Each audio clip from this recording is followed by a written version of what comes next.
आपकी अगली कहानी है निर्मल वर्मा द्वारा रचित जहाँ कोई वापसी नहीं, जहाँ आप दोबारा नहीं जा सकते। निर्मल वर्मा सन 1929 से 2005 तक। कवि परिचय देखिए। सन 1929 में शिमला, हिमाचल प्रदेश में प्रसिद्ध रचनाकार निर्मल वर्मा का जन्म हुआ था। दिल्ली विश्वविद्यालय के सेंट स्टीफंस कॉलेज में से इतिहास में एमए किया था इन्होंने और अध्यापन कार्य करने लगे। तो शिमला, हिमाचल प्रदेश में निर्मल वर्मा का जन्म हुआ था और इन्होंने सेंट स्टीफंस कॉलेज से इतिहास में, हिस्ट्री में एमए किया था। उसके बाद ये पढ़ाने का काम करने लगे। चेकोस्लोवाकिया के प्राच्य विद्या संस्थान प्राग के निमंत्रण पर सन 1959 में वहां गए और चेक उपन्यास तथा कहानियों का हिंदी अनुवाद किया। तो उन्होंने काफ़ी उपन्यास और कहानियों का हिंदी में अनुवाद किया था क्योंकि उनकी भाषा उनको अच्छी तरह से आती थी। हिंदी के समान ही निर्मल वर्मा को अंग्रेजी भाषा पर भी अधिकार प्राप्त था, अच्छे से आती थी। उन्होंने times of India, Hindustan times के लिए यूरोप की सांस्कृतिक एवं राजनीतिक समस्याओं पर अनेक लेख और रिपोर्टाज लिखे हैं जो उनके निबंध संग्रहों में संकलित है। तो इनका अंग्रेजी भी बहुत अच्छा था और इन्होंने हिंदुस्तान टाइम्स और टाइम्स ऑफ इंडिया के लिए भी बहुत से लेख लिखे हैं। सन 1970 में वो भारत लौट आए थे और स्वतंत्र लेखन फिर करने लगे, आराम से लेखन कार्य करने लगे स्वतंत्रता के। हिंदी कथा साहित्य के क्षेत्र में निर्मल वर्मा का अविस्मरणीय योगदान है। उन्होंने नई कहानी आंदोलन महत्वपूर्ण हस्ताक्षर माना गया है। तो हिंदी में भी उनकी नई कहानी आंदोलन के महत्वपूर्ण हस्ताक्षर उनको माना गया है। उन्होंने नई कहानी का लेखन किया था। आंदोलन है लेखन कार्य से आंदोलन है, समझ लीजिए। तो उसमें उनको काफ़ी इम्पोर्टेंट स्थान दिया गया था। अब निर्मल वर्मा की रचनाएं हैं कहानी संग्रह परिंदे, जलती झाड़ी, तीनिकांत, पिछली गर्मियों में कौवे और काला पानी, बीच बहस में सूखा तथा अन्य कहानियाँ। उपन्यास वे दिन, लालटीन की छत, एक चिथड़ा सुख, अंतिम अरण्य। उपन्यास है रात का रिपोर्टर, जिस पर सीरियल भी तैयार किया गया था। यात्रा संस्मरण, हर बारिश में, चीड़ों पर चांदनी, धुंध से उठती धुन आदि। ये सारे उनकी यात्रा संस्मरण है। निबंध शब्द और स्मृति तथा कला का जोखिम और ढलान से उतरते हुए। सन 1985 में कौवे और काला पानी पर उनको साहित्य अकादमी पुरस्कार भी मिला था। इसके अतिरिक्त उन्हें कई अन्य पुरस्कारों से भी सम्मानित किया गया था। तो काफ़ी अच्छा लेखन कार्य करते थे, इसलिए उनको साहित्य अकादमी पुरस्कार मिला था।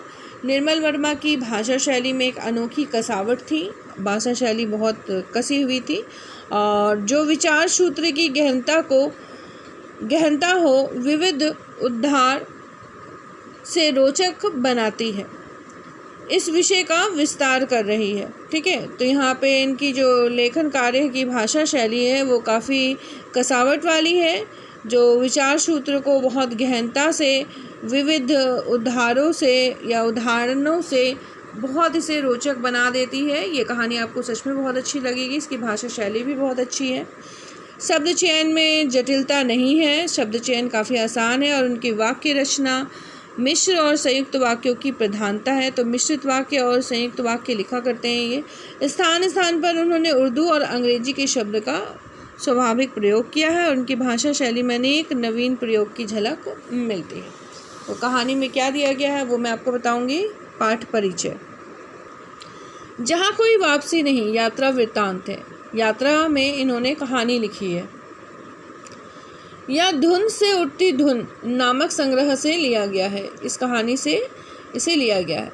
उसमें लेखक ने पर्यावरण संबंधी संस्कारों को ही नहीं, विकास के नाम पर पर्यावरण से उपजी विस्थापन संबंधी मनुष्य की यातना को भी रेखांकित किया है।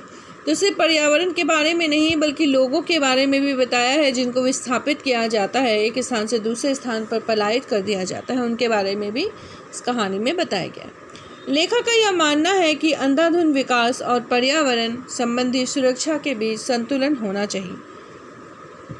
नहीं तो क्या होता है, विकास हमेशा विस्थापित और पर्यावरण संबंधी समस्याओं को जन्म देता रहता है। मनुष्य अपने समाज, संस्कृति और परिवेश से विस्थापित होकर जीवन जीने के लिए मजबूर, विवश हो जाता है। औद्योगिक विकास के दौर में आज प्राकृतिक सौंदर्य किस तरह से नष्ट होता जा रहा है, इसका मार्मिक चित्रण आपको इस पाठ में मिलेगा। कैसे लोगों को विस्थापित किया जाता है और विस्थापन के कारण पर्यावरण संबंधी समस्याएं उत्पन्न हो जाती हैं। यदि आप किसी गांव को उजाड़ो या जंगल को काटो तो इससे हमारे पर्यावरण को काफ़ी नुकसान पहुंचता है और ये नुकसान बाद में हमें ही झेलने पड़ते हैं, बाढ़ के स्वरूप या फिर सूखा पड़ने के स्वरूप। तो चलिए अब कहानी का आरंभ करती हूँ मैं। सिंगरौली 1983। वह धान रोपाई का महीना था, जुलाई का अंत, जब बारिश के बाद खेतों में पानी जमा हो जाता है।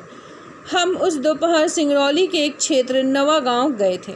इस क्षेत्र की आबादी 50,000 से ऊपर है, जहां लगभग 18 छोटे छोटे गांव बसे हुए हैं और इन्हीं गांवों में से एक का नाम है अमझर। आम के पेड़ों से घिरा हुआ गांव, जहां आम झरते हैं, किंतु पिछले 2-3 वर्षों से पेड़ों पर सूनापन है, ना कोई फल पकता है, ना कुछ नीचे गिरता है। तो लेखक कहानी की शुरुआत करते हुए बताते हैं कि सिंगरौली गए थे। वहाँ पे कम से कम भी नहीं तो 18 गांव हैं। वो नवा गांव गए हुए हैं और यात्रा वृत्तांत है, तो यात्रा के दौरान लिखी हुई यह कहानी है। जुलाई का महीना है, बारिश का अंत, जब बारिश खेतों में जमा हो जाता है, ये उस समय की बात है। दोपहर का समय था। वो एक छोटे से गांव गए जिस गांव का नाम था अमझर। अमझर नाम रखने का कारण है कि वहाँ आम गिरते थे, इसलिए उस गांव का नाम अमझर रखा गया। परंतु 2-3 साल से गांव में आम नहीं गिरे, बिल्कुल फल नहीं पके। ऐसा लगता था कि पेड़ों पे कोई सूनापन छा गया है। ठीक है। कारण पूछने पर पता चला कि जब से सरकारी घोषणा हुई है कि अमरौली प्रोजेक्ट के अंतर्गत नवा गांव के अनेक गांव उजाड़ दिए जाएंगे, तब से न जाने कैसे आम के पेड़ सूखने लगे। आदमी उजड़ेगा तो पेड़ जीवित रहकर क्या करेंगे। तो जब से वहाँ पे घोषणा कर दी गई थी, सरकारी घोषणा हुई थी कि अमरौली प्रोजेक्ट बनाया जा रहा है, प्रोजेक्ट तैयार किया जा रहा है, जिसमें अमझर गांव या फिर नवा गांव के जितने भी गांव हैं, 18 छोटे छोटे गांव हैं, उन सबको उजाड़ दिया जाएगा और अमरौली प्रोजेक्ट बनाया जाएगा। ये जब से घोषणा हुई थी उसके बाद से पेड़ पौधे जो थे और ख़ास करके आम के पेड़ जो थे वो सूख गए।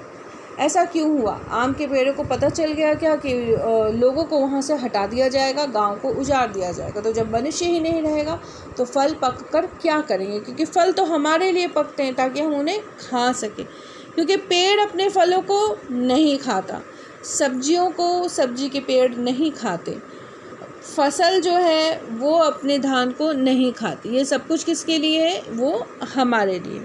तो जब आदमी ही उजड़ जाएगा तो पेड़ जीवित रहकर क्या करेंगे।